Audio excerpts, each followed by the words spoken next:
could not be.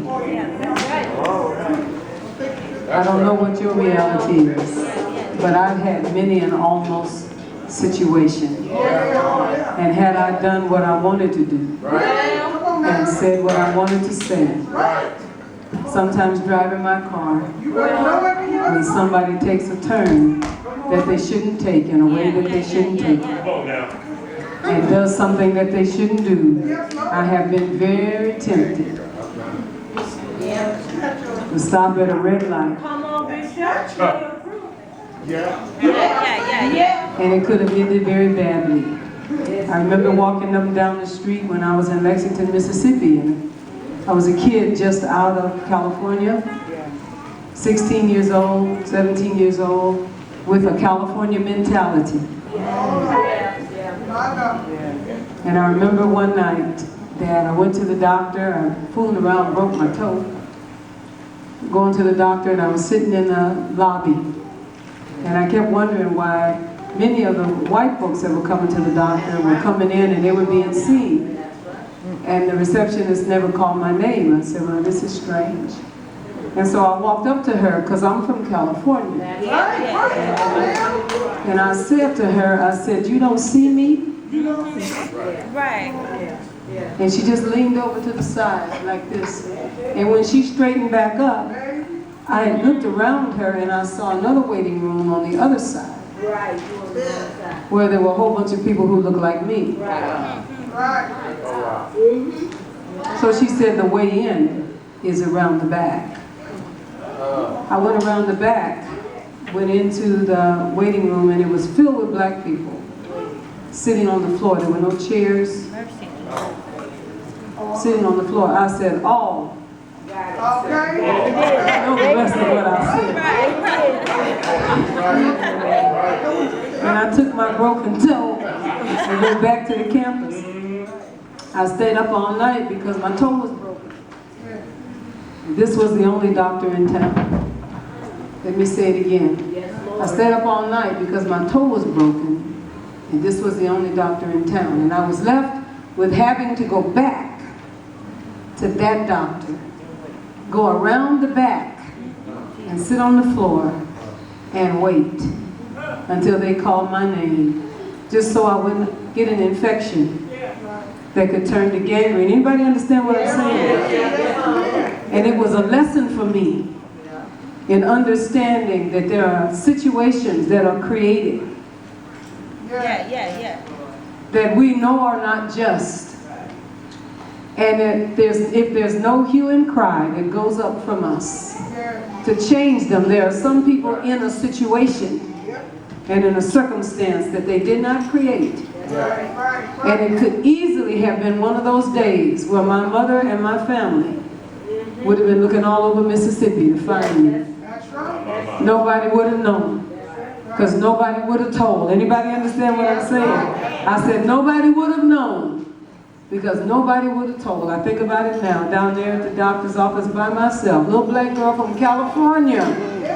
Somebody would have said, where's Yvette? They would have said, the last time we saw her, she was on her way to the doctor, and we haven't seen her since.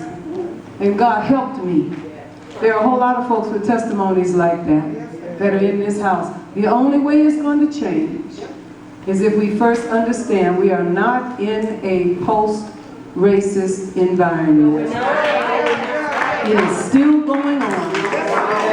It is still happening in little towns in Florida, in little towns in Mississippi, but it's also happening in Oakland. Help me here. And right down there in corporate Sampson Street in San Francisco, it is still going on. Tell somebody we're not done yet. Tell them I am Trayvon. I said we're not done yet. I am Trayvon. And I'll give you the statistics so that you can think about it all the way through our service. 357 times, in terms of the percentage, black folks go to jail for shooting or attempting to harm white people. 357% more than white people go to jail for attempting to harm or shoot black people. You're right. I need for that to really grab a hold to you. I need for you to understand that in some states it's all right to kill an illegal. Yes, it is. And bury them in the sand and pretend that you didn't do it. Just like shooting jackrabbits in the desert. It's okay to do it. And we're exporting that hatred to many other countries and lands. We call it things like homophobia in Uganda, but what it really is initiating black-on-black crime. Somebody's got to help me with this. Somebody who really understands what time it is has got to help me with this. And I want to say something to you just before Cameron comes about food justice. Look at somebody say food justice. If there were no such thing as racism, then we would have some fresh fruit in black neighborhoods.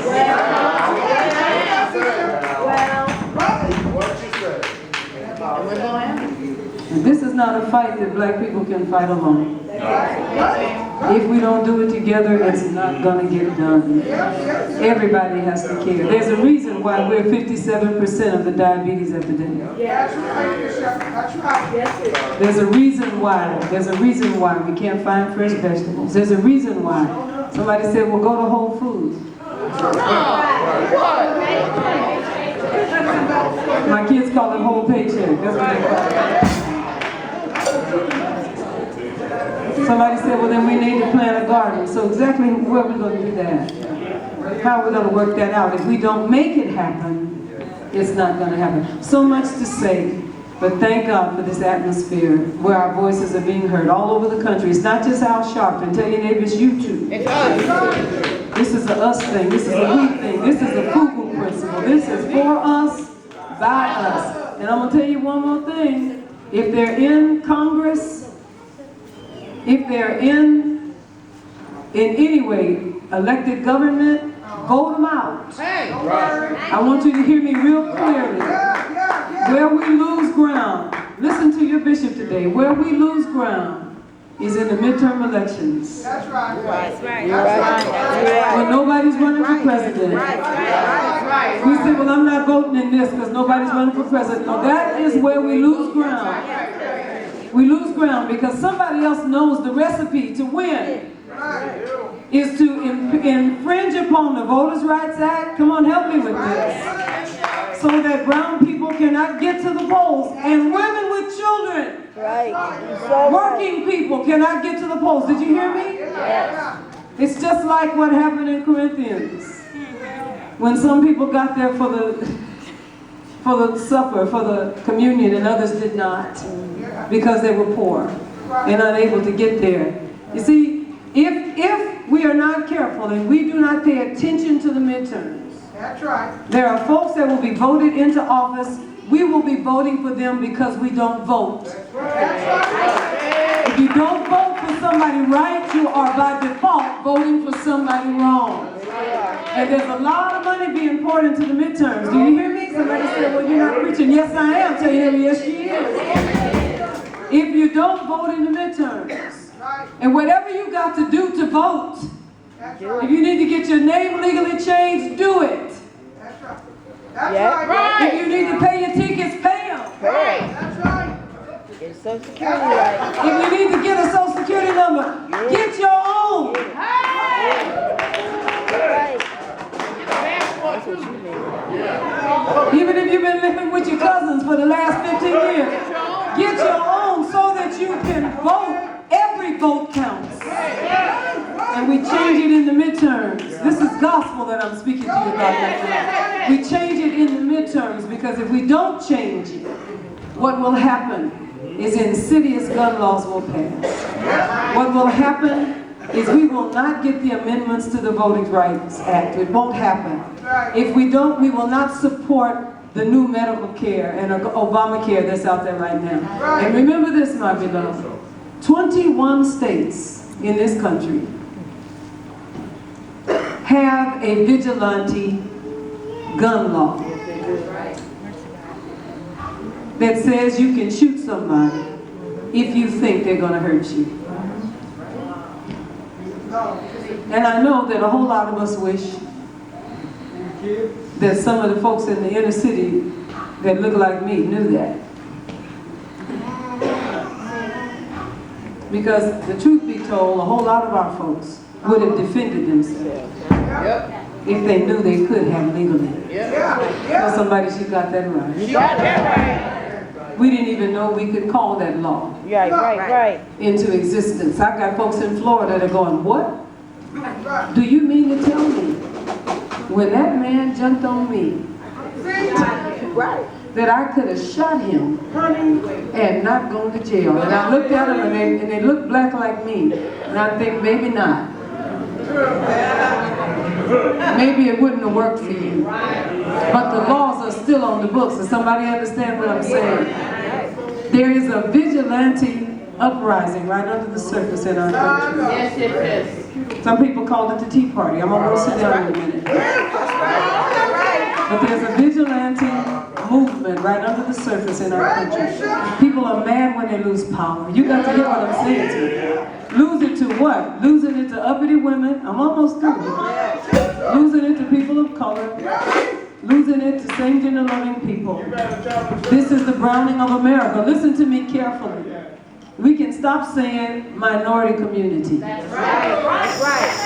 Because this is the year that people of color cross over and become majority in this country.